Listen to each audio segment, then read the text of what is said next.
সিলেট টেস্টে আয়ারল্যান্ডের বিপক্ষে দ্রুততম সেঞ্চুরি করলেন নাজমুল হোসেন শান্ত। টেস্ট ম্যাচেও যেন টি-20 স্টাইলে ব্যাটিং করলেন শান্ত। 4 ছক্কার বৃষ্টি ঝরিয়ে তুলে নিলেন দ্রুততম সেঞ্চুরি। দর্শক, অসাধারণ খেলতে থাকা নাজমুল হোসেন শান্ত টেস্ট ক্যারিয়ারের 8ম সেঞ্চুরি তুলে নিয়েছেন। 112 বলে আসে তার এই সেঞ্চুরি। বাংলাদেশের লিড 300 ছড়িয়েছে। অধিনায়ক হিসেবে এটি শান্তর 4র্থ সেঞ্চুরি। চলতি বছর যা ছিল 3য় সেঞ্চুরি। এই ইনিংস খেলার পথে অধিনায়ক হিসেবে 1000 রান পূরণ করেন শান্ত।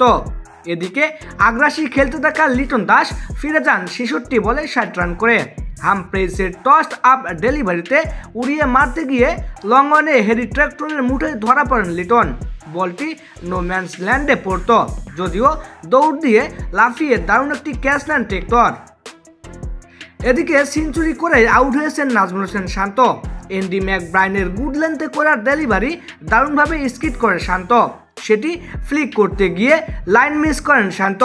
বল তার প্যাডে লাগে, আম্পায়ার সাথে সাথে আউট দেন। রিভিউ নিয়েও উইকেট বাঁচাতে পারেননি বাংলাদেশের অধিনায়ক।